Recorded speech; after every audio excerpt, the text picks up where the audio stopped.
morning.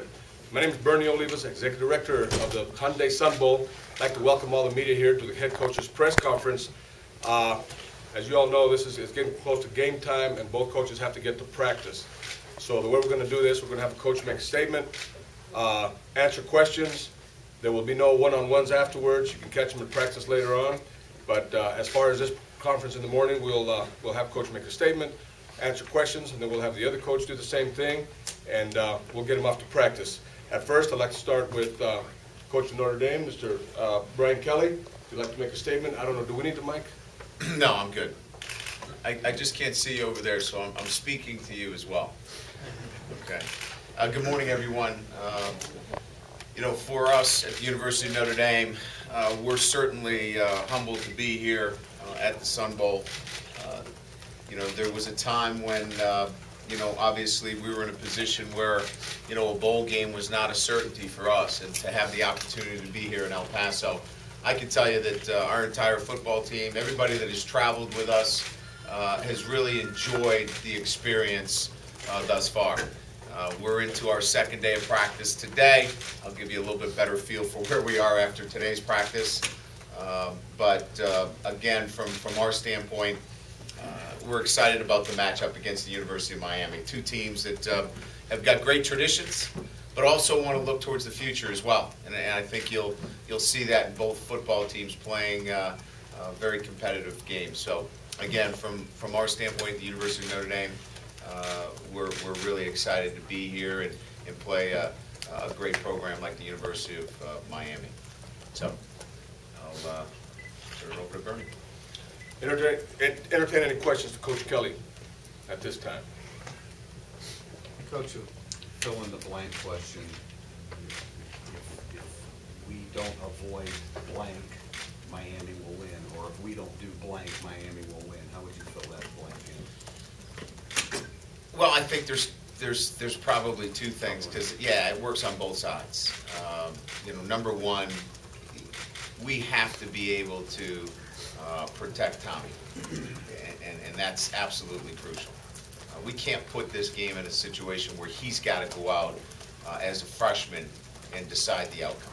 And then defensively, find a way to you know, balance, you know, stopping the run with the ability to you know, play the ball in the air down the field, because they're going to run the football and they're going to take shots with some skilled players. And so that balance, in other words, you can't sell out against the run, or you're going to get in one-on-one matchups that you know, Miami can exploit. So I think it's balance on defense, stopping the run, but being balanced, and then don't put Tommy Rees in a position where he's got to make plays to win the game. Their running game against your run defense, do you look at that as their strength against your strength? Well, I think at this point it's what you do. You are who you are, you know, so you don't go into a bowl game and change your demeanor.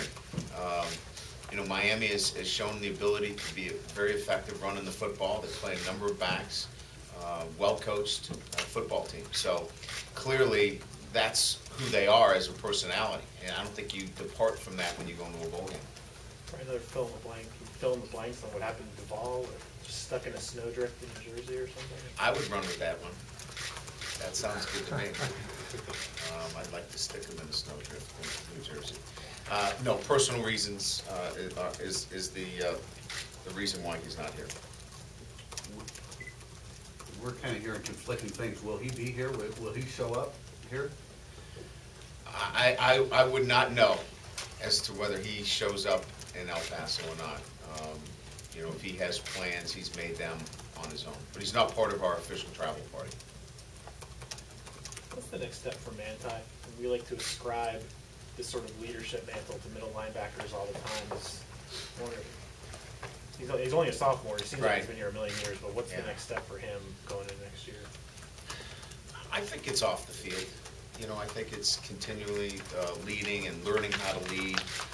He's certainly a very good football player. He's got to hone his craft. As you said, he's only a sophomore, so it's not like he's arrived from that standpoint. But I think where you'll see Manti's presence being felt even more is now taking over a leadership position on the defensive side of the ball. As a sophomore, you feel your way out a little bit as you move into the season, and now as he's emerged as, you know, obviously one of our leaders on defense, I think you'll see a bigger presence from him in the weight room, in the off-season conditioning, in the summer. I think that's where he grows more. Brian over here. Yes. Just wanted to ask you, well, what's different about coaching Notre Dame and you know, in your first year? Has there been anything that's surprised you compared to other places? That's a long list. Ask Jeff. I think he probably learned in a very short period of time. There are no surprises anymore. When you're a head coach, I think you have to deal with the things that are presented to you, and you use your experience to set, you know, obviously the course for where head coaches need to take their football team. So, for me, there's no job like the University of Notre Dame, and given the circumstances of this year, we have to overcome a lot of adversity, and I think you try to use your experience to make good decisions during those periods of time. But I couldn't say anything surprised me as much as that there were a lot of things that we had to deal with that required you know, a lot of our time this year. What is it that makes the job so attractive, you know, to coach? Is it that you have so many expectations on a national level, not just local? Well, you know, taking over the position of the head coach at the University of Notre Dame, there's a great deal of tradition. There's a great following from coast to coast. I don't think it was ever so clear in my own mind, but when we went back to New York and played in Yankee Stadium and saw, you know, the support that we had from coast to coast. So there's such a passionate following for the University of Notre Dame. So you're carrying that with you on a day-to-day basis, as well as, you know, there's a lot of scrutiny on the position, and I wanted to go somewhere where football was very, very important, as well as academics, and that stands to be true in my first year here.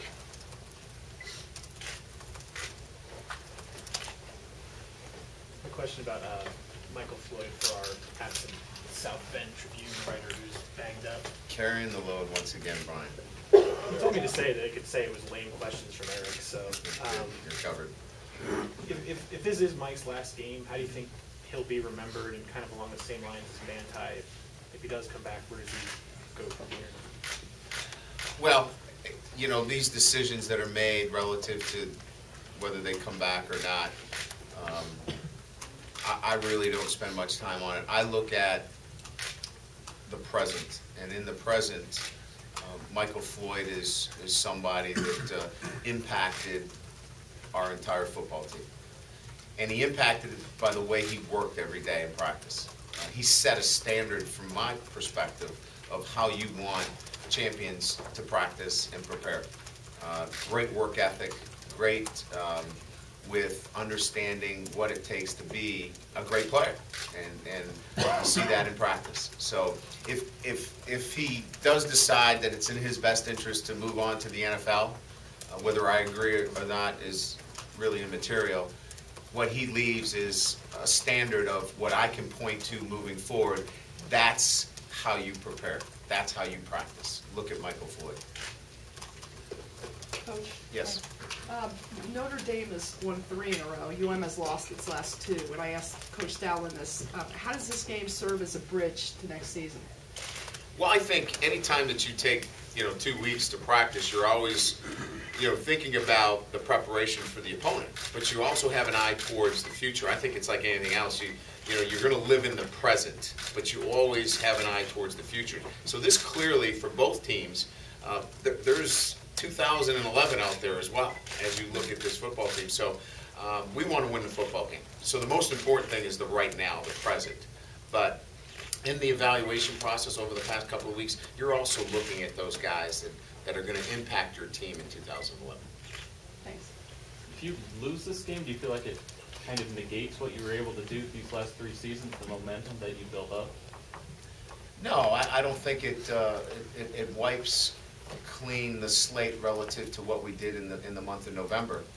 But certainly, you don't want a loss lingering for a long off season. So it's very, very important to our players, our coaches, everybody associated. But I don't think we go into it and say, listen, we lose this football game, we've lost all the traction that we've gained over this entire year.